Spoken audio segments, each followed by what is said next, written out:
Angels, majestic, spiritual, and mysterious beings, often depicted with wings and halos that represent their divine nature. Appearing in a humanoid form, they are tasked as holy messengers and guardians from a higher power, acting as a spiritual link between heaven and earth. These are the most common images when we think of these holy beings. To a certain extent, these are accurate in how we perceive angels and their role, at least the ones that make their presence known to us, mere mortals.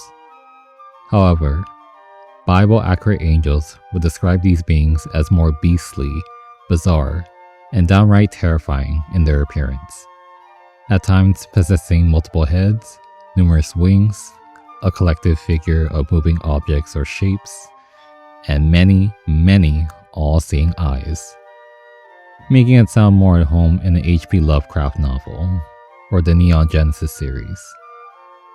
A stark contrast from their aesthetically more accepted iterations. While many will often think of the Ophanim or Seraphim when talking about Bible-accurate angels, the equally disturbing Cherubim is, in my opinion, the most interesting and ambiguous of the angels. This is the focus of today's video, so join me on my creative process as I make my own version of a Bible-accurate cherubim, while doing a deep dive into their symbolic representation and presence in the biblical text, unraveling their fascinating lore, ancient mysteries, as well as their hierarchy and angel classification. With that being said, when dealing with angels, always remember, be not afraid.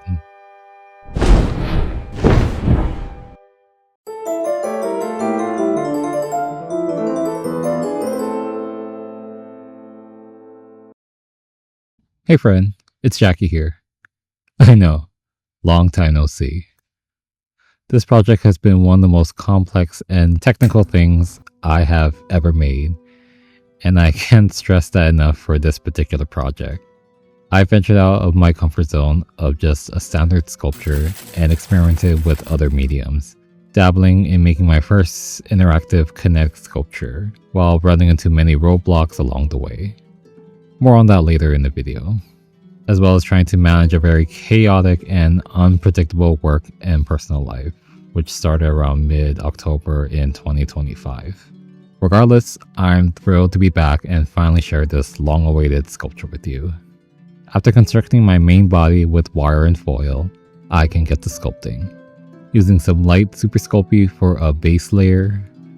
Once I have figured out the placement for all 4 of these heads for this angel, then the real sculpting can begin. I'll use my standard Cosclay medium as my main clay of choice. Before I get into discussing the cherubim, I believe a brief explanation of angels in general is in order. The word angel originates from the Greek word angelos, meaning messenger or messenger of God. They are often associated with divine guidance, protection, and purity. Angels are mentioned nearly 200 times in the biblical text. Despite this, their descriptions were often vague and confusing. This has led to many false claims and misrepresentations of them. In fact, the text mainly describes the prophecies and messages that they bring rather than how the angels appear. Our modern interpretations of angels as humans or infants with 2 wings are inaccurate. This idea seems to be inspired by the art of classical myths from the Greeks and Romans, from characters like Cupid and Eros. They were associated with Venus, the goddess of love and passion. Christianity adopted this into its art. This became widely popular and flourished during the Renaissance era, changing the perception of cherubs and angels because of this art movement. While this depiction of angels has generally stuck with us into our modern human consciousness, if we look further back into older Christian art and scripture, it reveals something more frightening and surreal. Cherubim, or cherub, is the first angel mentioned in the Bible, coming from the book of Genesis, where they are mentioned in the creation story of Adam and Eve. I want to elaborate on this point later on in my ramblings, so I will put a pause on this talking point for now. Instead, we can move forward to the book that has the most prolific descriptions of cherubim, the book of Ezekiel, a recollection of his visions of the divine. According to Ezekiel, he was living in exile near the Kabar River in Babylon. As he looked up to the north sky, visions of God appeared before him, seeing a fiery cloud with brilliant lights and flashes of lightning bursting out of it. Out of the fire, he describes seeing what looks to be 4 living creatures. These creatures are identical, having the form of a man, but with 4 faces and 4 wings. Each one with its 4 faces look like this. One face is that of a man, one as a lion, one as an ox, and one as an eagle. The legs were straight, with feet like a calf that gleamed like burnished bronze. Each had the hands of a man, with each creature having 4 wings, 2 of which were spread out upward. The tips of those wings touched the wing of another creature on either side, and the other 2 wings covered its body. Each one went straight ahead and did not turn as they moved. Wherever the spirit would go, they would go without turning as they went. The appearance of the living creature was like burning coal or torches. Fire moved back and forth among the creatures, burning bright with lightning flashing out of it. The creatures sped back and forth like flashes of lightning. I heard the sound of their wings, like the roar of rushing water, like the voice of the Almighty. As you now know, we get a good description from Ezekiel of the cherubim, appearing to have a form like that of a human, but with 4 heads and 4 wings, having cloven hooves for feet, and is essentially covered in a blazing fire. The symbolic meaning behind the depictions of having calves' feet is often overlooked and not really touched upon. As far as what I was able to come across, my thought is that it represents the idea of modesty, purity, strength, and mobility, combining traits of other hoofed animals mentioned throughout the Bible, such as the gentle purity of lambs, the humility and service of donkeys, being powerful but enduring like oxen, and speedy haulers like horses. This is further reinforced by the description of the cherubim having straight legs and moving swiftly without turning, meaning that they are unwavering and focused in their role as personal guards and carriers of all things holy and sacred. As for the 4 heads, many scholars have speculated about what each one represents. The simplest, most compelling answer is that all 4 heads represent the different domains that God rules. The man represents humanity, the lion represents wild animals, the ox represents domestic animals, and the eagle represents birds. After spending much time sculpting the body from scratch, I can now move on to working on making the 4 faces. I start by creating the basic shapes and forms for each head. I was jumping back and forth between all 4 faces at this point. I wanted the proportions for all 4 faces to be somewhat equal in size. Visually, it looks more balanced and cohesive when grouped together in the end. Now I've made my fair share of multi-head creatures at this point. This one in particular was much more challenging, with each face being completely different from one another in every way possible. For the eagle head in particular, a fun little hack I used to sculpt the beak is with pistachio shells. A cheap but efficient way to do so. It was one of those times where inspiration strikes in the most unexpected ways possible.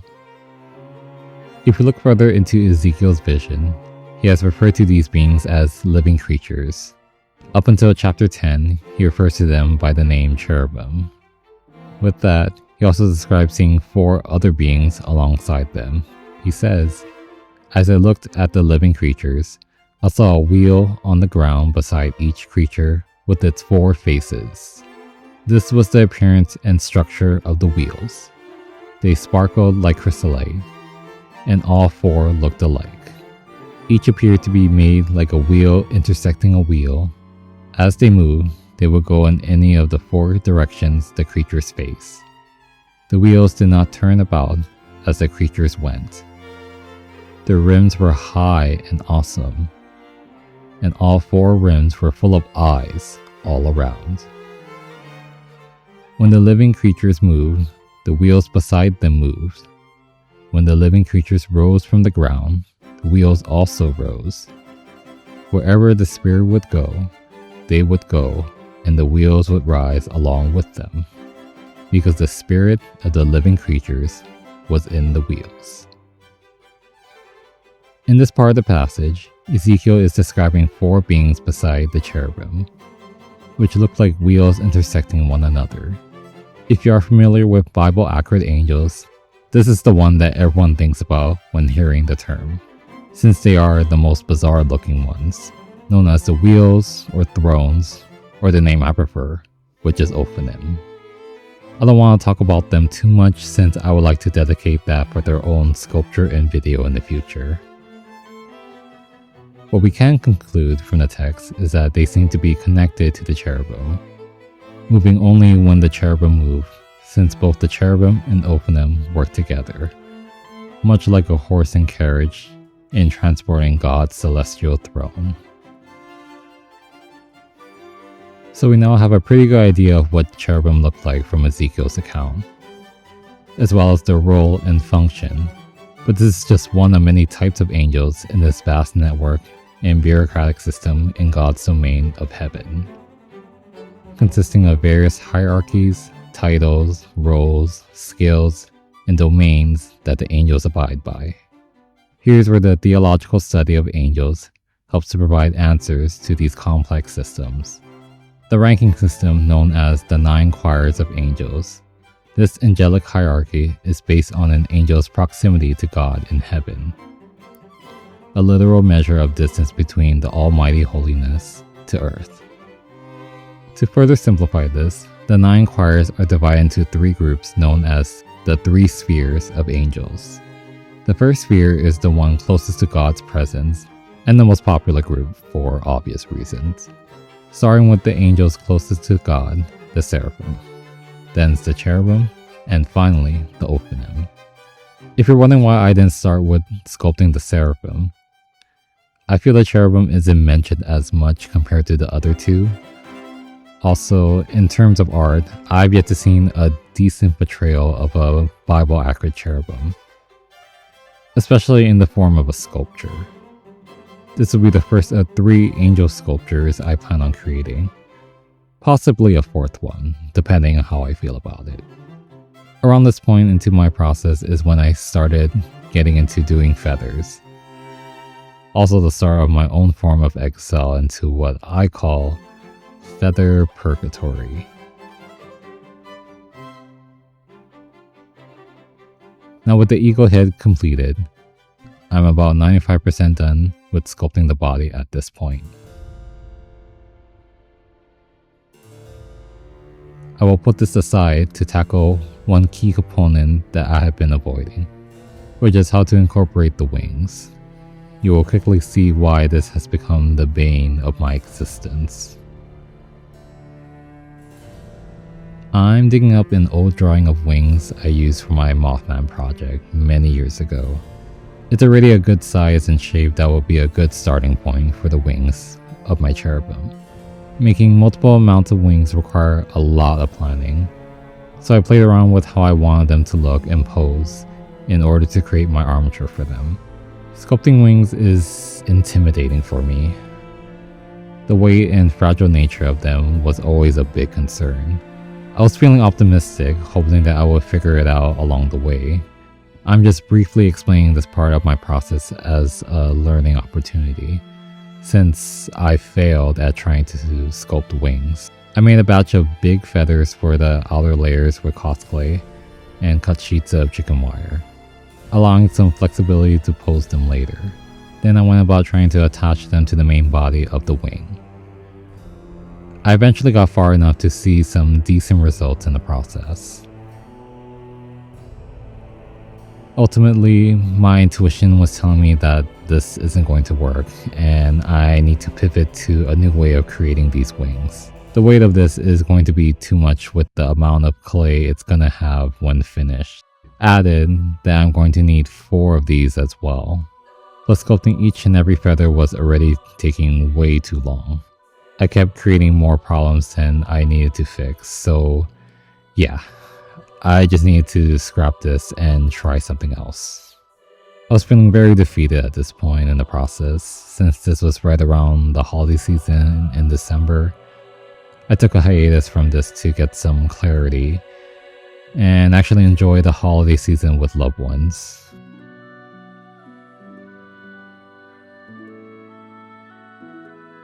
It's now a new year, but with the same problems from last year. So my new way of tackling these wings is to create them out of mixed media paper. I first traced my old drawing of the wing to redefine the feathers more.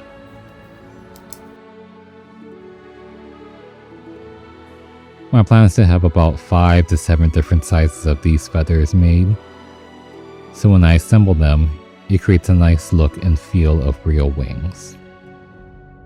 I don't have to worry about things breaking or falling apart, and the weight of them will no longer be a concern for me. This method will still require a good amount of time, and it will be very, very tedious.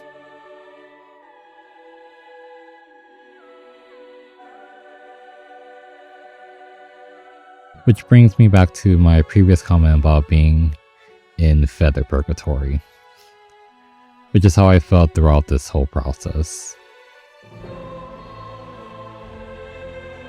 From the tracing to the cutting, then more cutting, since I wanted to texturize each feather because I'm an insane person that likes to torture myself, along with other annoying inconveniences like waiting for glue to dry.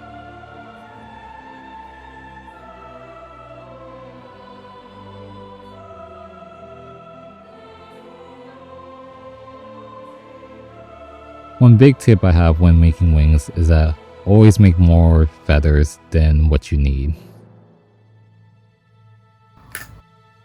Even though I did the math on how many feathers I would need to complete them, somehow I always end up short and will need to go back and make more.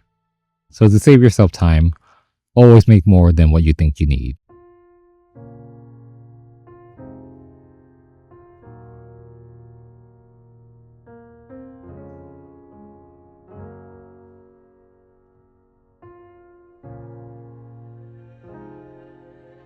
Let's throw an eyes in there while we're at it, since it's a biblical angel.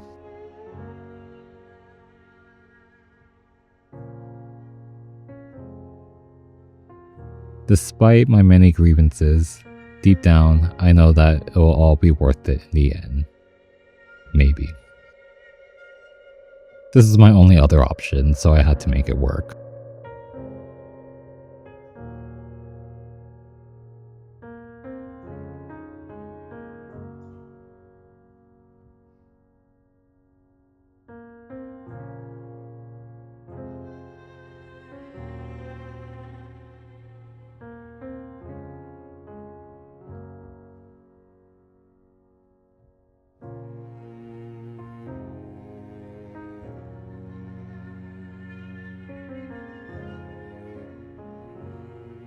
The only real issue I ran into when making these was how to finish the edge along the top of the wings.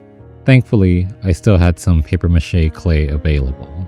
This helps to create a seamless finish to cover up those rough edges.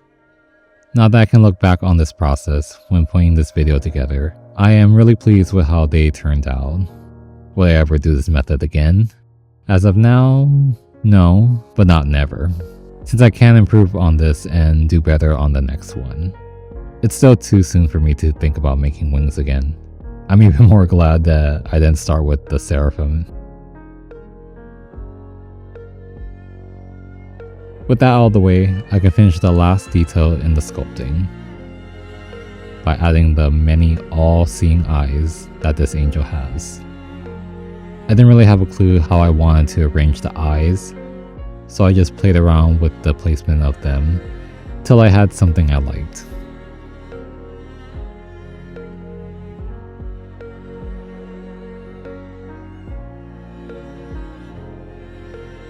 The body is now complete.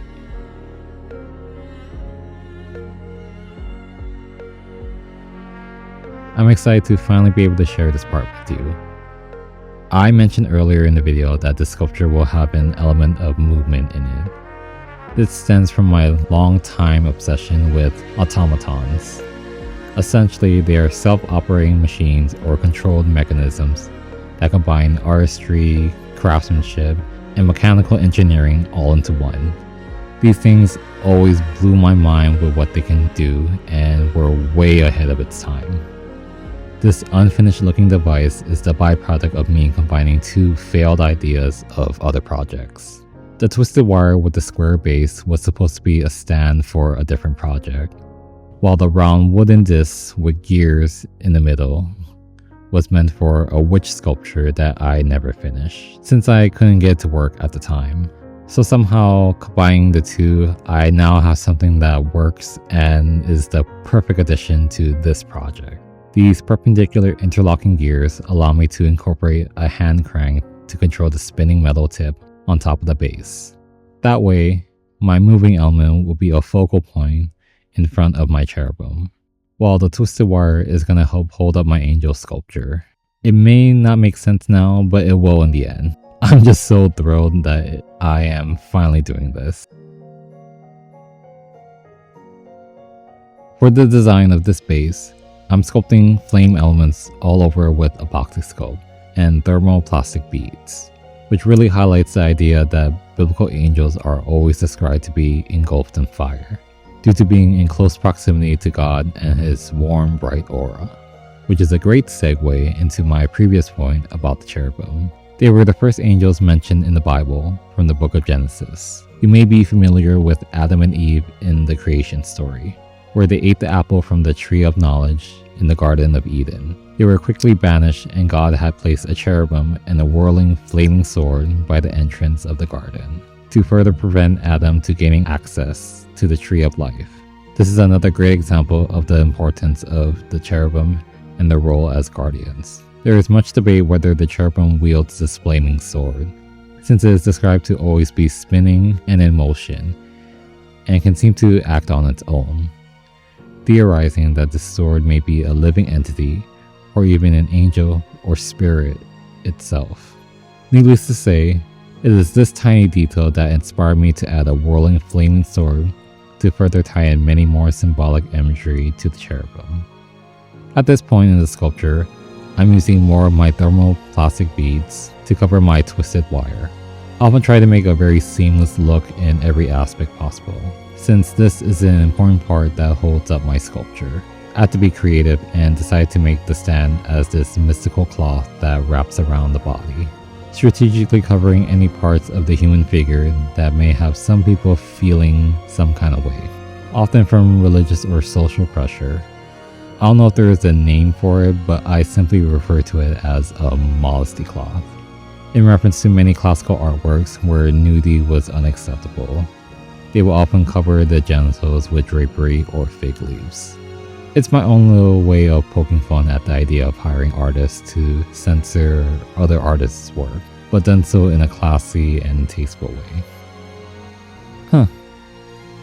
Never in my life I thought I would ever call censorship in art classy. Alrighty, the sculpting is now done.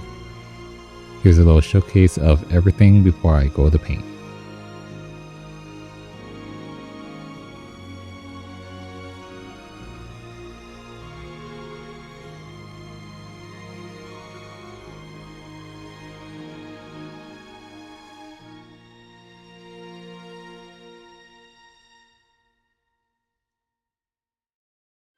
The detail about being covered in ice is more so describing the Ophanim in Ezekiel's vision, which may have actually influenced one of the authors from the book of Revelation. A man named John also receives visions of God and his throne room, describing 4 living creatures surrounding the Almighty.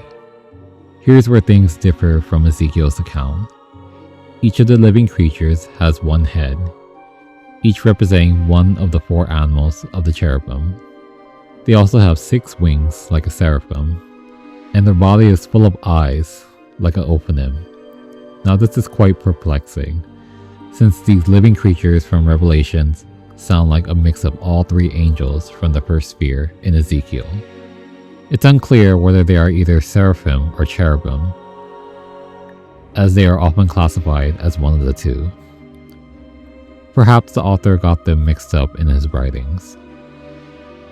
Or maybe they are an entirely different type of angels. Who knows, since all of this is speculation. It's something I might want to explore more in depth in another video. Another idea about the cherubim is that they represent the mercy of God. Found in the book of Exodus, describing God's instruction to man about the construction of sacred relics and places for him to connect with his people, such as the Ark of the Covenant, where God will instruct his people with the following. Make a mercy seat of pure gold, 2.5 cubits in length, and 1.5 cubits in width. Make 2 cherubims out of hammered gold, placed on the 2 ends of the mercy seat. Make 1 cherub on one end, and the other cherub on the other end. Make the cherubims as one with the mercy seat at the 2 ends. The cherubims shall stretch forth their wings on high, covering the mercy seat with their wings, and their faces will look at one another. Toward the mercy seat will the faces of the cherubims be. One must put the mercy seat above upon the ark, and in the ark one must put the testimony that I give to you.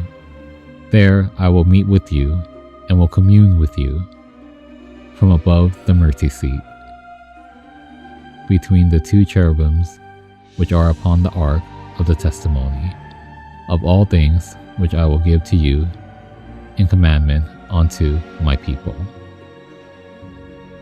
The text tells us about this mercy seat that sits on top of the ark, fashioning 2 cherubims out of gold placed on opposite ends of the mercy seat.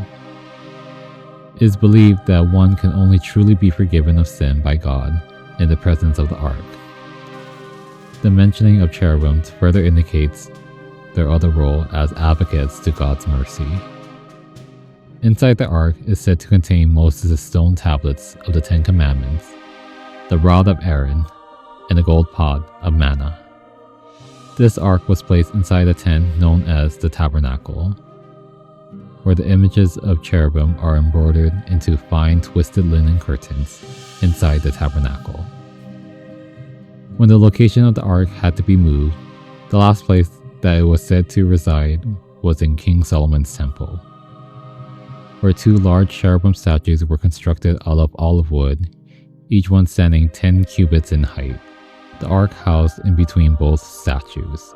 In these instances, the cherub's appearance seemed to have a striking resemblance to Lamassu, a chimeric celestial deity from ancient Mesopotamia. It is widely considered by scholars to be the original inspiration for the biblical cherubim, which is not surprising since both are chimeric human-animal creatures with wings and have similar roles as protectors of sacred spaces. Another idea is that the cherubim are a symbolic representation of a redeemed humanity, or a humanity that never sinned, implying that cherubims are perfect in every way, being youthful, powerful, and the ones closest to God, with the intention to inspire man with hope of being redeemed. In conclusion, cherubim is quite a baffling type of angel in biblical lore, being the first angel appearing in the Bible and are mentioned over 90 times as well. Their appearance is still relatively ambiguous. In Genesis, they are only mentioned by name, while in Exodus, we just hear about them having a face and wings. Only in visions of Ezekiel do we actually get details on how they appear, with Revelations echoing much of this vision, with some changes in their appearance. Having 4 faces of different living creatures, each symbolically representing the noblest traits of power and strength, swiftness and keen wisdom, patience and never resting, when combined into the image of man, representing the ideal image of humanity. Upholding the idea figuratively and literally, being the throne bearers or carriers to the Almighty. There's most likely more I can get into, but I've discussed all that really needs to be said about the Cherubim. As for the sculpture, I am wrapping things up with adding the last details in the paint job to all 4 faces. Besides dragons, angels have always been an absolute top personal favorite creature of mine. My fascination for them has only grew since discovering Bible accurate angels some time ago. As I mentioned before, I plan on this being the first of 3 videos focusing on biblical angels. Maybe a 4th still. I'm on the fence about it. The process for making the sculpture has been the most difficult experience I have ever had. From things never going as planned, to feeling burnt out and almost giving it up entirely. This really was my first real angel sculpture, so I really wanted it to be special. I originally planned on trying to have this finished in December of last year. Making the wings really took a huge toll on me in a very negative way. A lot of my time, way more than I wanted, was spent on making and gluing the feathers. When I get around to making my next angel, it's gonna be the opening. Just so I don't have to deal with making wings for a while. Hopefully I can actually get around to sculpting the wings when the time comes again. Otherwise, this paper method I use for the Cherubim is a good fallback, despite how time consuming it can really be. Going back to the sculpture, I'm repainting the body again to have a more warmer skin tone. Now comes my favorite part, which is adding all the blush and shadows to add more dimension and life to this figure.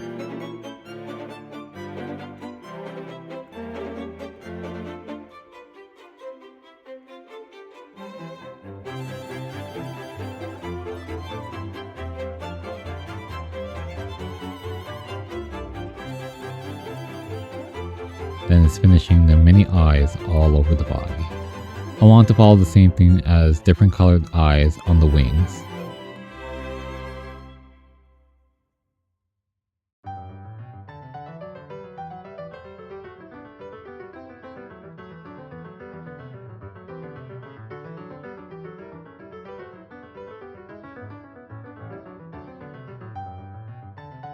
Some shiny metallic gold for the hooves and touching up any last bits I may have missed.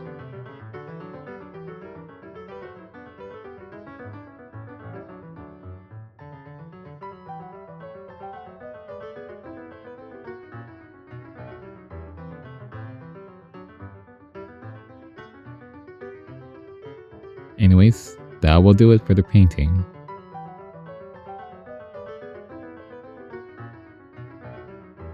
I'm just adding some gold charms as the final finishing touches to this piece.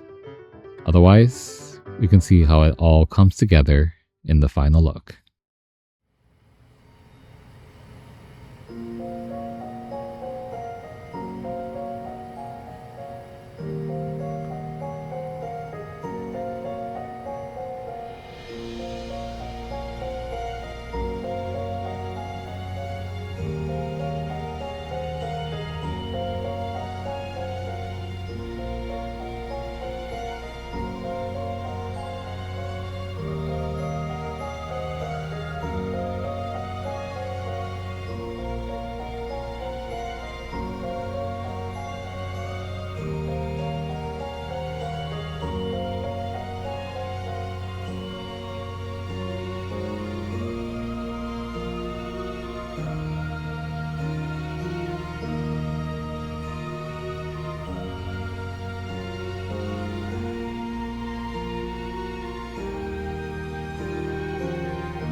Hope you enjoyed my take on a biblically accurate cherubim.